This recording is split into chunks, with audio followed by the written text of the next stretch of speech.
Hi everyone, welcome to Living in St. Paul, Minnesota. My name is Todd.Stocker and I'm a real estate agent here with eXp Realty. And today I'm going to share with you 5 things to do before moving to St. Paul, Minnesota.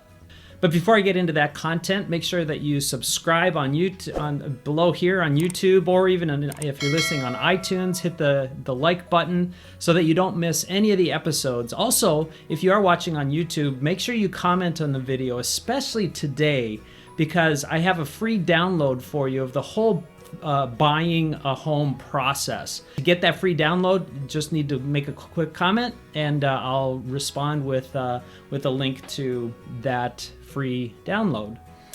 So 5 things you need to do. Number 1 is this. If you're moving into St. Paul, is contact me. Reach out to me. Comment on even YouTube below if you're thinking about moving and you want to connect, because I'll reach right back out to you. I love talking to people, whether we set up a Zoom call or a phone call. And the first thing I'm going to do in this first communication with you is I'm going to get to know you a little bit. Something about your family, get to know other places, maybe you've lived, what you do for work, those kinds of things, just to get to know who you are so you can also get to know who I am. We'll have a conversation about why you're moving to St. Paul, Minnesota. Maybe it's for a job, maybe you just want to be closer to family, or sometimes I've had it where people are just kind of leaving a really tough situation. No matter what that is, I want to walk alongside you in that move. I'll also then talk about ask you what are some of your criteria in finding a home. Is there an area of town you already know that you want to move into, or a place that I could show you some areas around? Like maybe there's an area you want to be living close to water, and there's a lot of water up here in St. Paul. Maybe it's a size of home. We'll find out what kind of the size of the home that you need, the bedroom count, how many baths you want. Do you need a yard? Maybe you have dogs and kids, and you want them to be able to play around. Or maybe you need a home office. Maybe you're relocating because of work and you're all online now and you need a home office, or close to shopping or churches, synagogues, whatever that is. I'll ask you some of that criteria so I can start thinking about all of those things as we go into the home buying process. So the first one is just reach out and let's have a conversation. The second one is this. After that conversation, with that criteria, I'm going to set up a custom search in our multiple listing service. You'll hear it called MLS. I use the North Star MLS. And the nice thing about this search is that you're going to be notified when some or all of the criteria for a potential home coming up for sale is available. You'll get notified right away. I will too. And this is actually better. The MLS searches and custom searches automatically are better than the public places like Zillow or Realty.com, because it publishes directly to agents and real estate professionals before it actually hits the public sites, before it hits Zillow and some of the other sites. And I've seen it happen where somebody sees something that's come up for sale on Zillow and they make a phone call right away to their agent, and the agent looks it up and it's already sold. That's happening actually a lot around the country, and specifically in our area here. So we'll set you up with a custom search, and you don't want to be in that situation where you're losing your perfect home. So on this search, you're going to be some really cool features with it. You're going to be able to save homes, like and heart the homes that you like, and save those, and I'll actually see those as well, so I can actually narrow down some of the potential homes for us to look at. And then number 3, this one is where many people lose out on offers or on homes because they don't do it right away. And number 3 is this: talk to a lender. Like, get that going even before you pick up the phone and call me. Pick up the phone and talk to a lender, whether it's unless you're paying cash. Most people are mortgaging a part of their home purchase. So get on that process right away. At eXp, we have lenders that we're partners with. We can suggest lenders for you, but that's totally up to you. That's your call. And the reason this is so important is this: when we go and tour homes, and we put in offers, you don't want to be in a situation where you find the perfect home, your spouse and your kids you're all excited, and we go into the process of closing and in the escrow process, and come to find out you got a pre-approval but not, or you got you got pre-qualified but not a pre-approval. And let me tell you the difference between those. So a qualifying letter is when you call up the lender and they look generally at your income, your debt. They really don't do a really deep dive search. And they say, either over the phone or in person, they basically say, yeah, we think we can qualify you for $300,000, let's say.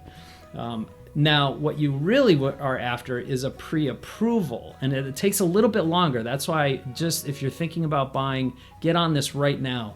A pre-approval, the bank looks deeper into your finances. There's a lot more paperwork. They'll look at your taxes. They'll look at income over the last couple of years. So it is more involved. But then the bank basically is guaranteeing, in a sense, saying, yes, we are going to lend this person up to $300,000. And so when you go into closing, or when you go into making an offer, you can have not a pre-qualified letter, which is okay, but a pre-approval. And for the seller, especially now in our markets, when they're juggling 5 or 6 or maybe more offers, 10 offers on a home just around the block from me here, they can see, oh, this person is doing financing, but it's already kind of a done deal with the bank. And so that's really a benefit in your favor. Another benefit for that pre-approval letter is it doesn't waste your time in looking at homes that either A, you don't know how much you are approved for or could get lending for, and it doesn't waste your time going after those homes or knowing that the whole deal could fall apart because of the financing.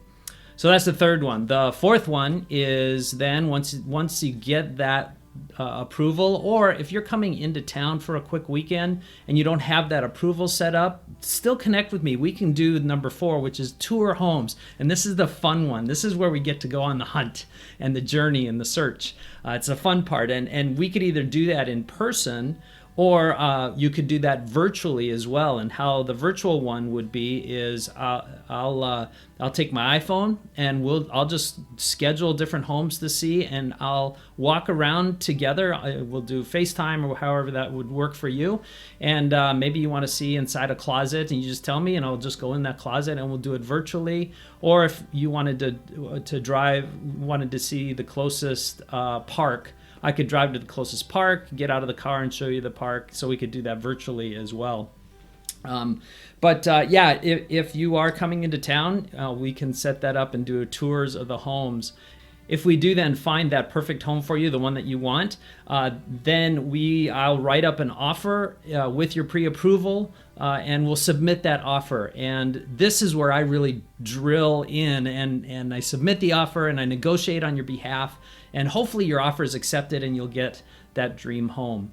Which then leads us into number 5, which is the buying process. And this is where I'll get you a free download. This is a copy. This is a black and white copy. I'll send you a link to this flyer if you make a comment below this video. Basically, the buying process is this.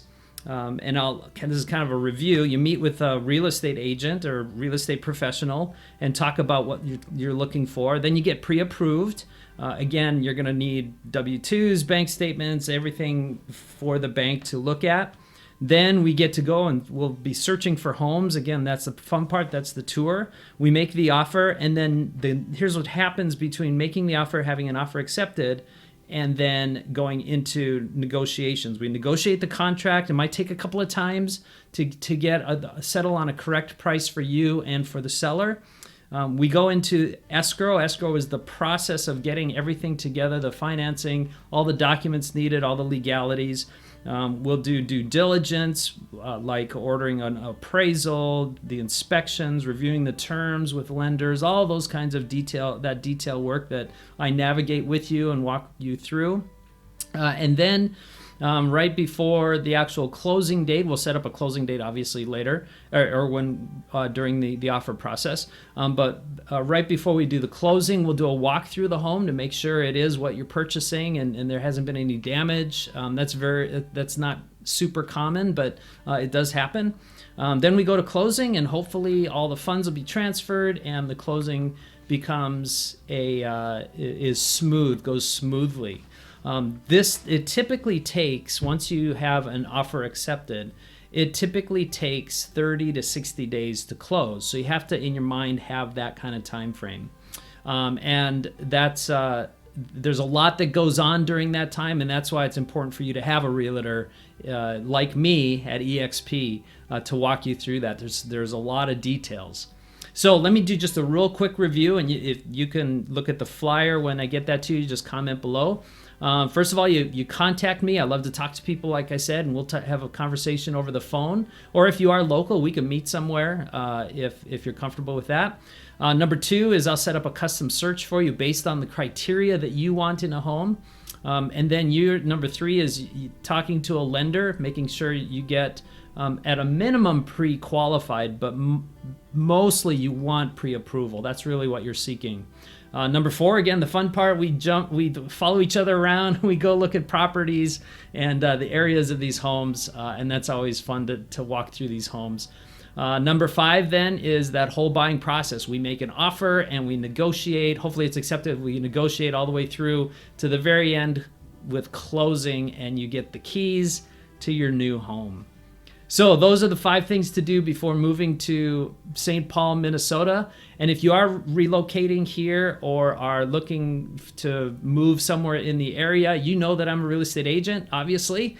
So connect with me because my mission is to help you find your place in the world. And remember, make sure that you comment on this video to get that free download. Hit the subscribe button, and I'll see you next time.